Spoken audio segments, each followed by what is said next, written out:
আজকে ভিডিওটিতে demographic transition সম্পর্কে আলোচনা করব। তো ডেমোগ্রাফিক ট্রানজিশন বা জনসংখ্যার রূপান্তর তত্ত্ব এটা আমাদেরকে দেখায় যে কিভাবে সমাজের উন্নয়নের সাথে সাথে জনসংখ্যার জন্মহার ও মৃত্যুহার পরিবর্তিত হয়। আর সাধারণত এটি উচ্চ জন্মহার ও মৃত্যুহার থেকে নিম্ন জন্মহার ও মৃত্যুহারে রূপান্তরিত হয়। অর্থাৎ জনসংখ্যার যে রূপান্তরটা মানে এই যে ডেমোগ্রাফিক ট্রানজিশন যে থিওরি, এই থিওরিতে আমরা যখন এই থিওরির বিভিন্ন যে ধাপগুলো রয়েছে সেগুলোকে যখন আমরা বিশ্লেষণ করি তখন দেখতে পাই যে কোনো একটি দেশের জনসংখ্যা যে জন্মহার মানে উচ্চ হারে জন্মহার এবং উচ্চ হারে যে মৃত্যুহার সেইটা সময়ের সঙ্গে সঙ্গে আস্তে আস্তে কীভাবে নিম্ন মানে জন্মহার ও মৃত্যুহারে রূপান্তরিত হয়। অর্থাৎ জন্মহারটাও আস্তে আস্তে কমে আসে এবং তার সঙ্গে সঙ্গে মৃত্যুহারটাও আস্তে আস্তে কমে আসে। তো এই যে জনসংখ্যার যে পরিবর্তনটা যে রূপান্তরটা সময়ের সঙ্গে সঙ্গে সেটাই এই ডেমোগ্রাফিক ট্রানজিশন যে তত্ত্ব, এই তত্ত্বতে বলা হয়। আর এই যে পরিবর্তনটা জনসংখ্যার এই যে পরিবর্তন অর্থাৎ এই যে ট্রানজিশনটা, এটাতে কি হয় না, এই যে আর্থসামাজিক যে অন্যান্য যে বিষয়গুলো আছে, শুধু যে জন্মহার এবং মৃত্যুহার যে এই পরিবর্তনকে নিয়ন্ত্রণ করে তা নয়, যে কোনো দেশের যে অর্থনৈতিক উন্নয়ন, তার সঙ্গে সঙ্গে প্রযুক্তিগত অগ্রগতি, শিক্ষা এবং স্বাস্থ্য ব্যবস্থার যে উন্নয়ন, সেটাও খুব ঘনিষ্ঠভাবে এই রূপান্তরের সঙ্গে সম্পর্কিত। তো এবারেতে আমরা এই জনসংখ্যা রূপান্তরের যে ধাপ অর্থাৎ ডেমোগ্রাফিক ট্রানজিশন থিওরির যে স্টেপসগুলো আছে সেগুলো সম্পর্কে আমরা এক এক করে দেখব। তো প্রথমে আসি হচ্ছে প্রথম যে ধাপ অর্থাৎ স্টেজ 1, যেটাতে কি হয় যে বৈশিষ্ট্যগুলো আমরা দেখি সেখানেতে সেটা হচ্ছে যে জন্মহারটা খুব বেশি থাকে, তার সঙ্গে সঙ্গে মৃত্যুহারও বেশি থাকে। অর্থাৎ শিশু মানে জন্মায়, মানে মানুষ জন্মায় যেরকম দ্রুত, সেই সঙ্গে সঙ্গে মৃত্যুহারটাও কিন্তু বেশি থাকে, মানে বেশি হারে জন্মাচ্ছে এবং বেশি হারে মারাও যাচ্ছে। আর যে কারণেতে এই জনসংখ্যার যে বৃদ্ধি এটা ধীর বা স্থিতিশীল থাকে, মানে যদি যে পরিমাণ জন্মাচ্ছে যদি সেই সমপরিমাণে যদি মানুষ মারা যেতে থাকে তাহলে জনসংখ্যার যে বৃদ্ধিটা হয় সেটা একটি ধীর বা স্থিতিশীল মানে স্টেবল কন্ডিশনেতে থাকে। আর এই প্রথম ধাপেতে যে উল্লেখযোগ্য যে বৈশিষ্ট্যগুলো দেখা যায় সেটা হচ্ছে যে এই যে প্রাক শিল্প সমাজ অর্থাৎ শিল্প বিপ্লবের আগের যে আমাদের যে সমাজ ব্যবস্থা ছিল সেই সমাজ ব্যবস্থা এই প্রথম ধাপের মধ্যে পড়ে। এবং তার সঙ্গে সঙ্গে আর কী কী বৈশিষ্ট্য লক্ষ্য করা যায় যে স্বাস্থ্য সেবা মানে স্বাস্থ্য চিকিৎসা ব্যবস্থা এবং স্বাস্থ্য সেবার যে পরিস্থিতি সেটা খুব দুর্বল। শিশু মৃত্যুর হার বেশি, অবভিয়াসলি, তার কারণ যেহেতু চিকিৎসা ব্যবস্থা অনুন্নত, সেই জন্যে জন্মানোর সময় শিশুর মৃত্যুহারও বেশি থাকে এবং প্রাপ্তবয়স্কেরও মৃত্যুহারটা বেশি থাকে। মানুষ বেশি দিন বাঁচতে পারে না। যে কোনো মানে যে সমস্ত ব্যাধিগুলো এখন বর্তমানে চিকিৎসা আছে সেগুলো তখন চিকিৎসা না থাকার কারণেতে মানুষ সেগুলোতে আক্রান্ত হয়ে পড়লে মারা যেত।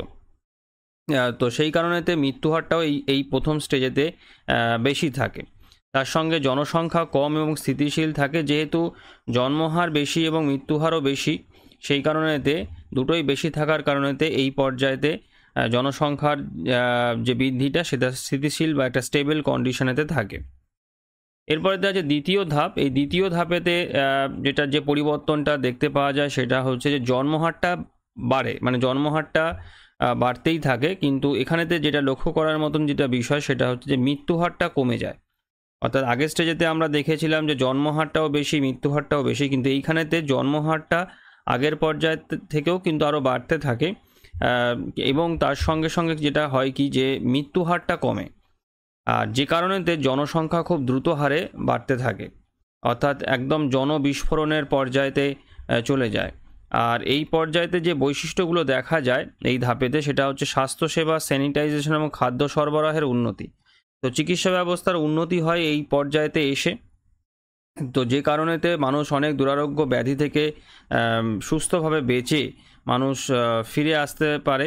এবং তার সঙ্গে বিভিন্ন যেসব মহামারী তারও চিকিৎসা বা তারও ওষুধপত্র বেরোয়, যে কারণেতে আগের স্টেজেতে যেরকম মানুষ মারা যেত সেটা কিন্তু আস্তে আস্তে কমতে থাকে। যে সমাজেতে চিকিৎসা ব্যবস্থার উন্নতির সাথে সাথে বিভিন্ন রোগ ব্যাধির ওষুধপত্র বেরোতে থাকে, চিকিৎসা শুরু হয়, যে কারণেতে মানুষের মৃত্যুহারটা আস্তে আস্তে কমতে থাকে।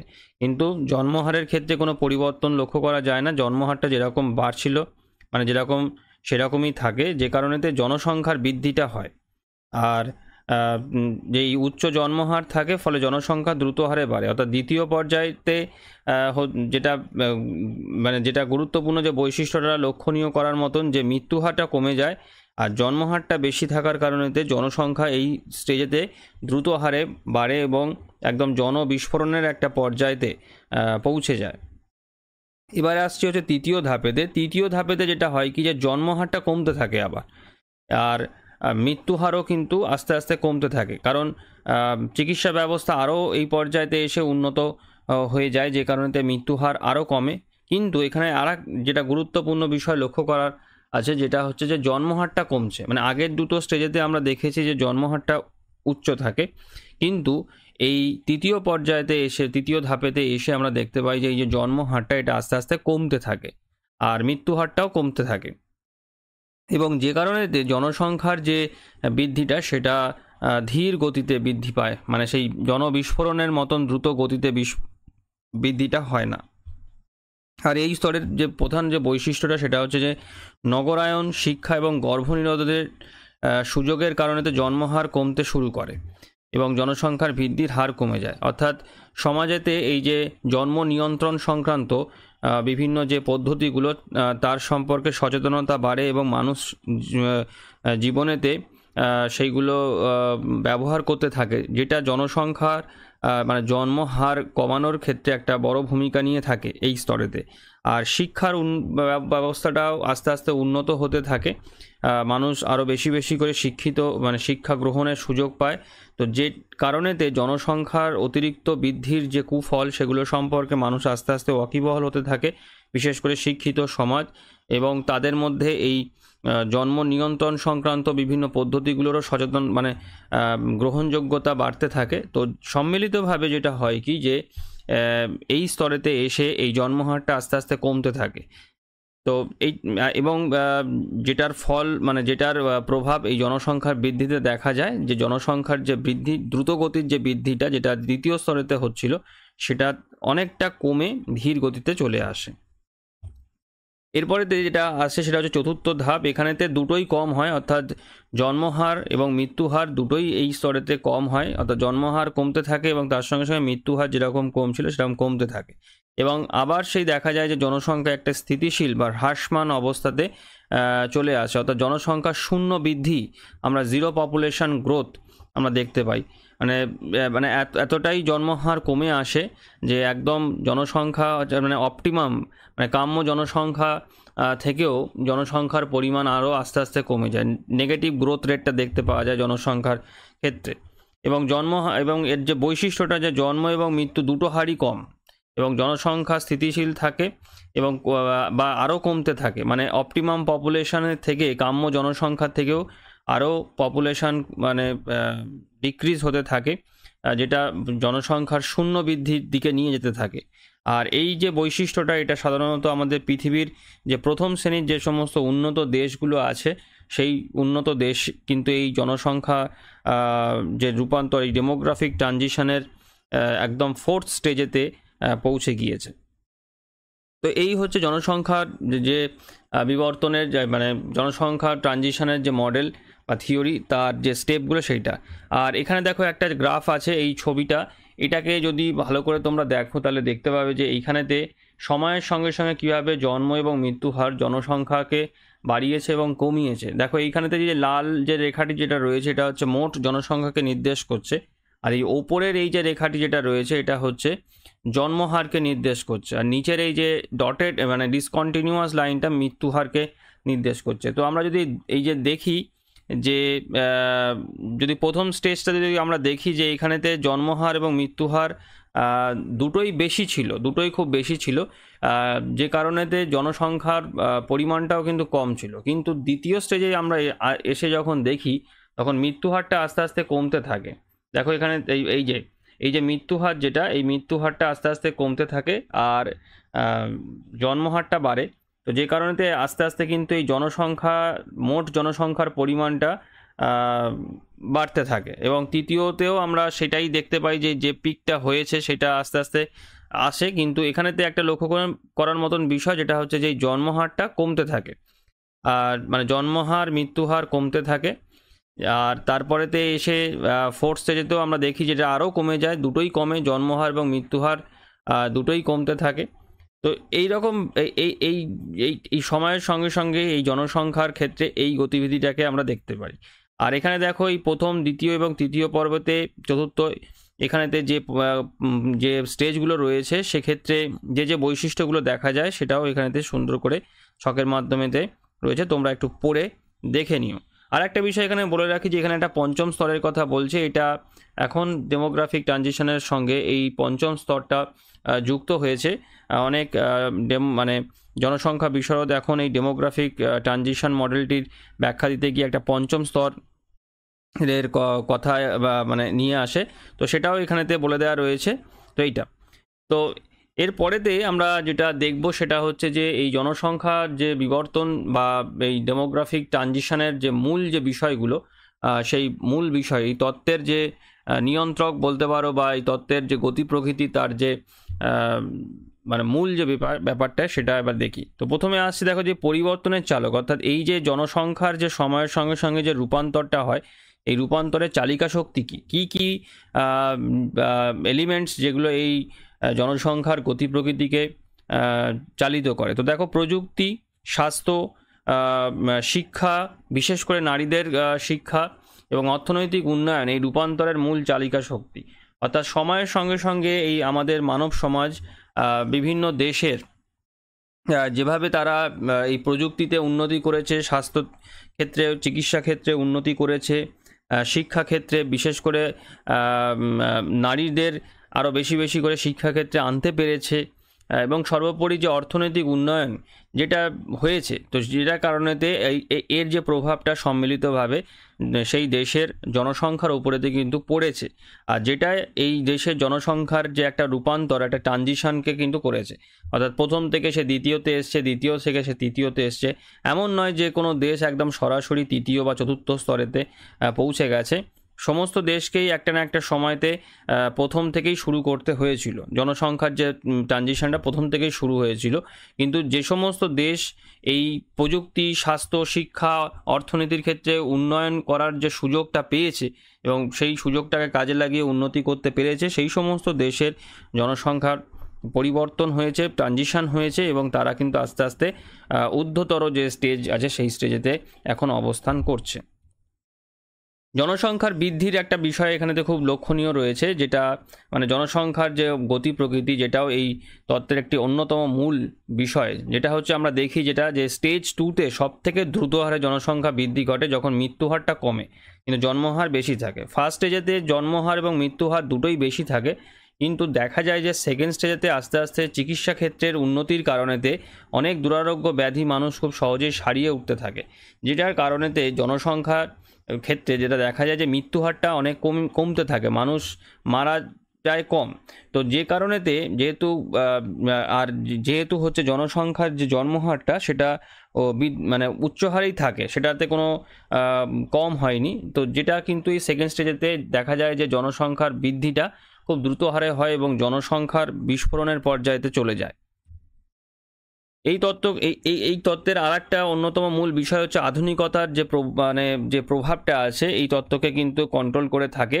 কারণ অধিকাংশ যে উন্নত দেশ যারা আর কি এই স্টেজ 4-এতে আজকের অবস্থান করছে, তারা আর অনেক উন্নয়নশীল যে দেশ তারা স্টেজ 2 বা 3-তে রয়েছে। তো যেটা এই যে স্টেজগুলোতে থাকার ক্ষেত্রে এই আধুনিকতার যে ব্যাপারটা, অর্থাৎ মডার্নাইজেশনের যে ব্যাপারটা, সেটা কিন্তু রয়েছে। অর্থাৎ সমাজ যত প্রগতিশীল হয়েছে, যত উন্নত হয়েছে, তার প্রভাবটা জনসংখ্যার উপরেতে পড়েছে। কারণ মানুষ সামাজিক জীব, সমাজবদ্ধভাবে মানুষ বসবাস করে। তো সময়ের সঙ্গে সঙ্গে সমাজ ব্যবস্থা যত উন্নত হয়েছে তত কিন্তু সেই সমস্ত দেশের জনসংখ্যার পরিবর্তন হয়েছে এবং তারা আজকের এই স্টেজ 3 বা 4-এতে অবস্থান করছে। আমরা ইউরোপের বিভিন্ন যে উন্নত যে দেশগুলো আছে সেই সমস্ত দেশকে যদি আমরা দেখি তাহলে দেখতে পাবো যে তারা এই জনসংখ্যা বিবর্তনের একদম স্টেজ 4-এতে চলে গিয়েছে। অর্থাৎ তাদের যে সমাজ, তারা অনেক প্রগতি করেছে, মানে উন্নয়ন করেছে, বিভিন্ন আধুনিকতার ক্ষেত্রে তারা কিন্তু আমাদের যারা যারা আর কি স্টেজ 2-তে আছে তাদের থেকে কিন্তু অনেক এগিয়ে রয়েছে। তো সেটাই, তো আধুনিকতার প্রভাব কিন্তু বিভিন্ন সময়তে বা বর্তমানে এবং আগামী ভবিষ্যতেও কিন্তু জনসংখ্যার এই যে রূপান্তর এক্ষেত্রে কিন্তু গুরুত্বপূর্ণ ভূমিকা কিন্তু রাখবে। এবারে তো এখানে তো একটা গুরুত্বপূর্ণ যে আলোচনা, যেটা তো এই জনসংখ্যার বিবর্তনেতে আমরা তো করলামই। এবারেতে আমাদের ভারতবর্ষ, আমাদের ভারতবর্ষ এই জনসংখ্যা ট্রানজিশনের কোন পর্যায়েতে এখন বর্তমানেতে আছে সেটা নিয়ে আমরা একটু আলোচনা করে দেখি যে আমাদের ভারতের অবস্থানটা কি। তো আমাদের যে মানে ভারতবর্ষ এই বর্তমানে জনসংখ্যার রূপান্তরের যে মডেল বা তত্ত্ব অনুযায়ী যেটা বলা হয়, তো সেখানেতে আমরা 3য় স্তরেতে এখন বর্তমানেতে আছি। আমাদের জন্ম এবং মৃত্যু হার উভয়ই কিন্তু আস্তে আস্তে হ্রাস পাচ্ছে এবং যেটা জনসংখ্যা বৃদ্ধির হারকে ধীর করছে, মানে কিছুটা ধীর করছে, যেটা একটা নিঃসন্দেহে একটা ইতিবাচক দিক কিন্তু রয়েছে। তো এটা আমাদের মনে রাখতে হবে যে আমাদের ভারতবর্ষ কিন্তু এখন বর্তমানে মোটামুটি যেটা ধরা যায় যে আমাদের 3য় স্তরেতে মোটামুটি রয়েছে, মানে 3rd স্টেজেতে আছে। তো এই আর যেটাতে থাকার জন্য কিন্তু এই জন্ম এবং মৃত্যু হারের একটা বড় গুরুত্বপূর্ণ ভূমিকা কিন্তু রয়েছে। আচ্ছা, আরেকটু বিস্তারিত এই ব্যাপারটা নিয়ে আমরা একটু আলোচনা করে দেখি যে এই যে বর্তমানে যে আমাদের জনসংখ্যার যে গতি প্রকৃতিটা, যেটা ডেমোগ্রাফিক ট্রানজিশনের এই 3rd স্টেজ থেকে আমাদের বুঝতে পারা যায়, তো সেটা দেখি। তো কি না, দেখো এখানেতে যে প্রজনন হার মানে TFR, মানে এই যে মোট প্রজনন হার বা টোটাল ফার্টালিটি রেট বলা হয়, এটা আমাদের ভারতবর্ষে এখন মোটামুটি 2.0-তে নেমে এসেছে, যা জন্মহারের উল্লেখযোগ্য পতনকে নির্দেশ করে। সামগ্রিকভাবে আমাদের ভারতবর্ষের যে টোটাল যে ফার্টালিটি রেট আছে মহিলাদের, সেই ফার্টালিটি রেট কিন্তু 2.0-তে নেমে এসছে, যেটা জন্মহারের পতনকে নির্দেশ করছে, মানে জন্মহারটা কমেছে। যেহেতু আমরা 2nd স্টেজটা অলমোস্ট আমরা কমপ্লিট করে চলে এসেছি, সেই জন্য আমাদের 2nd স্টেজে যখন আমরা ছিলাম সেই সময়তে যে দ্রুত হারে আমাদের জনসংখ্যা যে বৃদ্ধিটা হয়েছে, সেইটা কিন্তু 3rd স্টেজেতে আমরা দেখছি যে আমরা যখন প্রবেশ করছি তখন দেখছি যে সেই জনসংখ্যা বৃদ্ধির সেটা কিছুটা হলেও আস্তে আস্তে কমছে। আচ্ছা, তার সঙ্গে সঙ্গে আমাদের ভারতবর্ষের মানুষের যে আয়ু মোটামুটি প্রায় বলা যায় যে 70 বছর, মানে লাইফ এক্সপেক্টেন্সি বা যে মানে বেঁচে থাকার যে বয়সটা, সেটা মোটামুটি 70 বছরের কাছাকাছি, যে আমাদের ভারতবর্ষের মানুষজন মোটামুটি গড়ে 70 বছর পর্যন্ত মোটামুটি বাঁচবে। এবং তার সঙ্গে সঙ্গে দেখো শিশু মৃত্যুর হার এটাও কিন্তু কমেছে। তার একটা বড় ভূমিকা আছে এই যে স্বাস্থ্য পরিষেবা দেওয়া এবং পুষ্টির উন্নতির কারণেতে আমাদের ভারতবর্ষের শিশু এবং শিশু মৃত্যু হার কিন্তু জন্মকালীন শিশু মৃত্যু হারও কিন্তু আস্তে আস্তে অনেকটা কমেছে। আর আরেকটা যেটা গুরুত্বপূর্ণ যে বিষয় যেটা রয়েছে, যেটা উঠে আসছে এখান থেকে, সেটা হচ্ছে যে কর্মক্ষম জনসংখ্যা, অর্থাৎ কাজ করার যে জনসংখ্যা, সেটা আমাদের ভারতবর্ষে 15 থেকে 59 বছর বয়স, এইটা হচ্ছে কর্মক্ষম জনসংখ্যা। কারণ এই এজ গ্রুপেতে মানুষ কাজকর্ম করে, কোনো না কোনো ক্ষেত্রতে মানুষ হচ্ছে কাজের সঙ্গে যুক্ত থাকে। আর যেটাতে আমরা এখন সংখ্যাগরিষ্ঠ, সারা বিশ্বের মধ্যে সবথেকে বেশি ওয়ার্কিং পপুলেশন, অর্থাৎ এই 15 বছর থেকে 59 বছর পর্যন্ত এই ওয়ার্কিং পপুলেশনের সংখ্যা আমাদের ভারতবর্ষেতে সবথেকে বেশি, মানে আমরা ডেমোগ্রাফিক ডিভিডেন্টের একটা জায়গাতে আমাদের রয়েছে। এবং আমাদের এই যে মানে যে গড় যে বয়স, যেটা আমাদের ভারতবর্ষের সামগ্রিকভাবে যে জনসংখ্যার যে গড় বয়স, সেই গড় বয়স কিন্তু 28 বছর। আর নো ডাউট এই 28 বছর কিন্তু একটা মানে বয়সটা কিন্তু একটা যুবক বয়স বলা যেতে পারে। তো যেটাও কিন্তু আমাদের ভারতবর্ষের মানে অন্যতম যুবক দেশ, মানে আমাদের ভারতবর্ষেতে সবথেকে বেশি যুবক জনসংখ্যা রয়েছে, যার গড় বয়সই হচ্ছে 28 বছর। আর এটা আমাদের দেশের ক্ষেত্রে কিন্তু খুবই একটা উল্লেখযোগ্য গুরুত্বপূর্ণ দিক। অর্থাৎ এই কর্মক্ষম জনসংখ্যাকে যদি সঠিকভাবে ব্যবহার করা যায়, সঠিকভাবে যদি কর্মসংস্থান বা কাজে লাগানো যায়, তাহলে আমাদের দেশের অর্থনীতির উন্নতি কিন্তু হবে। এবার দেখো এই জনসংখ্যাগত যে ডিভিডেন্ড ও চ্যালেঞ্জ অর্থাৎ কী কী রয়েছে এইখানটাতে, যে বর্তমানে ভারত একটি জনসংখ্যাগত ডিভিডেন্ড উপভোগ করছে, মানে জনসংখ্যার লভ্যাংশ। তো এই জনসংখ্যার ডিভিডেন্ড ব্যাপারটা কি, এটা নিয়ে আমি আর একটা সেপারেট ভিডিও আমি করব, সেখানেতে এই বিষয়টা সম্পর্কে ইন ডিটেল আলোচনা করব। তো আমি এখানে ছোট করে একটা বিষয় শুধু বলে রাখি যে জনসংখ্যাগত ডিভিডেন্ড মানে ডেমোগ্রাফিক ডিভিডেন্ড হচ্ছে সেই পর্যায়ে যেখানেতে কোনো দেশের কর্মক্ষম জনসংখ্যা সব থেকে বেশি থাকে। তো যদি সেটা হয় তাহলে সেটাকেই আমরা বলি হচ্ছে জনসংখ্যাগত ডিভিডেন্ড। আর যেটা আমাদের ভারতবর্ষেতে রয়েছে, আমাদের ভারতবর্ষেতে কর্মক্ষম জনসংখ্যা অর্থাৎ 15 থেকে 59 বছর বয়সের এই যে জনসংখ্যা, অর্থাৎ মোটামুটি এটা আমাদের ভারতবর্ষেতে বেশি আছে। আর মানে কর্মক্ষম জনসংখ্যার দিক থেকে আমাদের যে ভারতবর্ষ 2041 সালেতে সর্বোচ্চ পৌঁছাবে বলে আশা করা যাচ্ছে, মানে আরও বাড়বে 2041 সাল নাগাদ, এটা আরও বাড়বে। এবং যা সঠিকভাবে এই জনসংখ্যাকে যদি ব্যবহার করতে পারা যায় তাহলে আমাদের ভারতবর্ষের অর্থনৈতিক প্রবৃদ্ধির সম্ভাবনাও কিন্তু বাড়বে। আর তবে সহায়তায় যে অনুপাত অর্থাৎ কর্মক্ষম ব্যক্তির প্রতি প্রবীণ, মানে এই যে ব্যাপারটা এটা কমছে। এবং আমাদের ভারতবর্ষে একটা বিষয় কি, যেটা প্রবীণ জনসংখ্যা 2050 সালের মধ্যে দ্রুত বাড়বে। এটাও একটা চিন্তার বিষয় আছে যে আমাদের ভারতবর্ষে কিন্তু বয়স্ক লোকের সংখ্যা 2050 সাল নাগাদ, অর্থাৎ যারা আর সেই কর্মক্ষম থাকবে না, অর্থাৎ যারা এই 59 বছর পেরিয়ে যারা যাবে, তো সেই প্রবীণ জনসংখ্যার পরিমাণ কিন্তু আস্তে আস্তে বাড়বে। এবং এটা আশা করা হচ্ছে 2050 সাল নাগাদ এটা আরও বেড়ে যাবে আস্তে আস্তে সেটা। আর যেটা আমাদের ভারতবর্ষের অর্থনীতি, স্বাস্থ্য পরিষেবা ইত্যাদির উপরেতে একটা চাপ কিন্তু পড়বে। আরেকটা বিষয় যেটা রয়েছে, দেখো যে এখানেতে শ্রম শক্তিতে নারীর অংশগ্রহণ কম। আমাদের ভারতবর্ষের এটা একটা চ্যালেঞ্জ, যেখানেতে আমাদের বিভিন্ন ক্ষেত্রতে বিভিন্ন যে সমস্ত ওয়ার্কিং সেক্টর যেগুলো রয়েছে, ইকোনমিক সেক্টর যেগুলো রয়েছে, সেখানেতে নারীর অংশগ্রহণ পুরুষদের তুলনায় অনেকটা কম।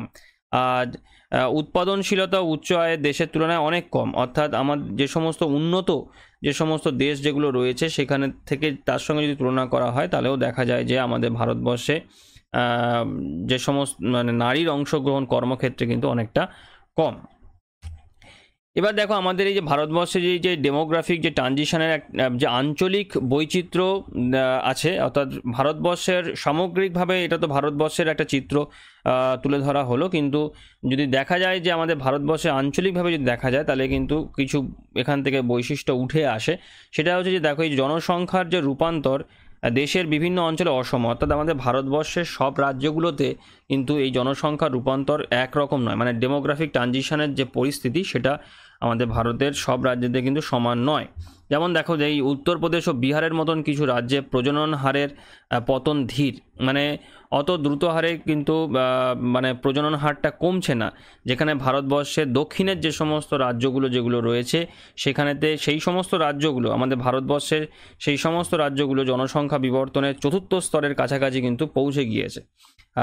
তো এখান থেকে বুঝতেই পারছো যে আমাদের ভারতবর্ষের সব জায়গাতে কিন্তু জনসংখ্যা বিবর্তনের যে স্টেজগুলো আছে সেই স্টেজের বৈশিষ্ট্যগুলো সব জায়গাতে কিন্তু সমানভাবে করে না। যেখানে বিহার উত্তরপ্রদেশের মতন রাজ্য থার্ড স্টেজের কাতে রয়েছে দেশের সাপেক্ষে, সেখানেতে আমাদের দেশেরই দক্ষিণের যে সমস্ত রাজ্যগুলো আছে, এই যে কেরালা, কর্ণাটক, তামিলনাড়ু, এই সমস্ত রাজ্যগুলো কিন্তু জনসংখ্যার ট্রানজিশনের ফোর্থ স্টেজেতে অলরেডি পৌঁছে গিয়েছে।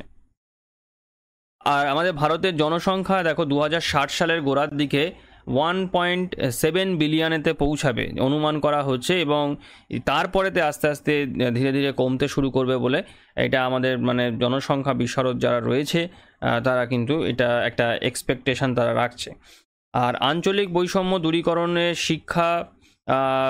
আঞ্চলিক বৈষম্য দূরীকরণ, শিক্ষা, স্বাস্থ্যসেবার উন্নতি এবং শ্রমশক্তিতে অংশগ্রহণ বাড়ানো স্থিতিশীল উন্নয়নের জন্য অত্যন্ত গুরুত্বপূর্ণ। এটা একটা খুব বড় একটা বিষয় যেটা রয়েছে আমাদের এই যে বিরাট পরিমাণ যে জনসংখ্যা আছে, এই জনসংখ্যার যে আঞ্চলিক যে বৈষম্য দূরীকরণ সেটাও কিন্তু করাটা খুব দরকার। শিক্ষাটাকে সবার কাছে পৌঁছে দেওয়া, স্বাস্থ্যসেবাটাও সবার কাছে যাতে পৌঁছাতে পারা যায়, সেক্ষেত্রেও একটা বিভিন্ন মানে কর্মসূচি নেওয়া এবং শ্রমশক্তিতে অংশগ্রহণ, যেটা সবথেকে যে ভারতবর্ষের যে কর্মক্ষম যে জনসংখ্যা যেটা রয়েছে, যেহেতু আমরা দেখলাম যে কর্মশক্তিতে আমাদের জনসংখ্যার যে সব বয়সটাতে মানুষ কাজকর্ম করে সেই বয়সের জনসংখ্যা আমাদের ভারতবর্ষে বেশি। কিন্তু আবার এটাও আবার ঠিক যে আমাদের ভারতবর্ষেতে আনএমপ্লয়মেন্টের মতন সমস্যাও কিন্তু রয়েছে, কারণ সেদিকটাও কিন্তু দেখতে হবে, অর্থাৎ সবাই কিন্তু কাজ পাচ্ছে না। তো এটাও এই ব্যাপারগুলোকে কাউন্টার করে এগুলোকে সমাধানের কিন্তু পথ বার করতে হবে, অর্থাৎ শ্রমশক্তিতে বিভিন্ন সেক্টরগুলোতে, বিভিন্ন ইকোনমিক সেক্টরগুলোতে যাতে নারী পুরুষ যারাই হচ্ছে কাজ করতে চায় তারা যাতে কাজ পায়, অর্থাৎ আনএমপ্লয়মেন্টের বিষয়টাকে কিন্তু দেখতে হবে যাতে সেটা আরও কমে আসে।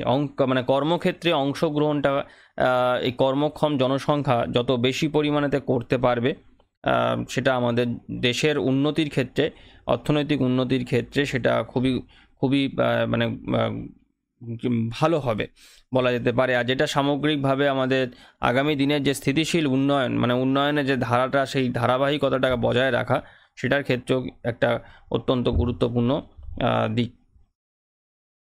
এবার দেখো এইখানেতে যেটা এতক্ষণ যে ভারতের যে জনসংখ্যাগত যে অবস্থা নিয়ে আলোচনা করলাম, এখানে একটা টেবিল এখানেতে রয়েছে যেখানেতে একদম ইন সামারি করে ব্যাপারটাকে বলা হয়েছে যে এই যে ডেমোগ্রাফিক ট্রানজিশনের স্টেজেতে আমরা হচ্ছে থার্ড স্টেজেতে এখন রয়েছি। সামগ্রিকভাবে আমাদের যে TFR টোটাল ফার্টিলিটি রেট যেটা রয়েছে সেটা হচ্ছে 2.0, আর মিডিয়ান এজ আমাদের যে ভারতবর্ষের যে মধ্য বয়স যেটা বলা যেতে পারে সেটা হচ্ছে 28 বছর আমাদের এটা। আর ওয়ার্কিং পপুলেশনের ক্ষেত্রে আমরা ওভার 2/3 আমরা শেয়ার করছি। আর এল্ডার পপুলেশন শেয়ার এটা রাইজিং, মানে এটা হচ্ছে মানে বাড়ছে এবং এটা আরও বাড়বে, অর্থাৎ মানে প্রজেক্ট করা হচ্ছে যে 50% মানে 15% আরও বাড়বে 2050 মানে সাল নাগাদ। এটা আরও বেড়ে যাবে, মানে এখন যা আছে তার আরও 15 গুণ বাড়বে 2050 সাল নাগাদ। আর পপুলেশন পিক এটা আমাদের এখন মোটামুটি 2060 সালেতে মোটামুটি 1.7 বিলিয়ন পপুলেশনেতে আমাদের দেশ দাঁড়াবে। তো সামগ্রিকভাবে এটা হচ্ছে আমাদের ভারতবর্ষের যে জনসংখ্যা তার একটা চিত্র, এবং তার সঙ্গে সঙ্গে যে ডেমোগ্রাফিক ট্রানজিশনেতে আমাদের ভারতবর্ষের পরিস্থিতিটা ঠিক এই সময় কোন জায়গায় সেইটা এখানেতে বলা হয়েছে। আচ্ছা, এবারেতে আবার আমরা আমাদের ডেমোগ্রাফিক ট্রানজিশন তত্ত্বটাতেই ফিরি। তাই এই তত্ত্বের যেটা কিছু সীমাবদ্ধতা আছে, এবং সবথেকে বড় যে সীমাবদ্ধতা সেটা হচ্ছে যে এটা একটা সাধারণ মডেল, মানে এই তত্ত্বটা যেটা বাস্তবের ক্ষেত্রে প্র্যাকটিক্যালি বিভিন্ন দেশের ক্ষেত্রে কিন্তু বিভিন্ন হয়ে থাকে, যেটা আমরা আমাদের ভারতবর্ষের বিভিন্ন রাজ্যের ক্ষেত্রেই দেখলাম যে রাজ্যের মধ্যেই আঞ্চলিক বৈষম্য আছে, অর্থাৎ প্রতিটি দেশ তাদের নিজস্ব সংস্কৃতি, রাজনৈতিক এবং অর্থনৈতিক কারণেতে এই রূপান্তরণের ধরন আলাদা। অর্থাৎ এক একটা দেশেতে এই জনসংখ্যা বিবর্তনের যে রূপান্তর সেটা কিন্তু সম্পূর্ণ আলাদা হয়ে থাকে। এটা এমন নয় যে সামগ্রিকভাবে পৃথিবীর সমস্ত দেশের ক্ষেত্রে বা অধিকাংশ দেশের ক্ষেত্রে একই রকম দেখা যাবে, তা কিন্তু নয়। বাস্তব পরিস্থিতিতে কিন্তু ভিন্ন হয়ে থাকে। এর যে স্টেজগুলো হয়, বিভিন্ন স্টেজগুলো, বিভিন্ন দেশ যে অবস্থান করে বিভিন্ন স্টেজগুলোতে, সেটা সেই সমস্ত দেশের নিজস্ব যে সংস্কৃতি, রাজনৈতিক এবং অর্থনৈতিক মানে আর্থসামাজিক যে অবস্থা যেটা রয়েছে তার উপরেতেই ভিত্তি করে।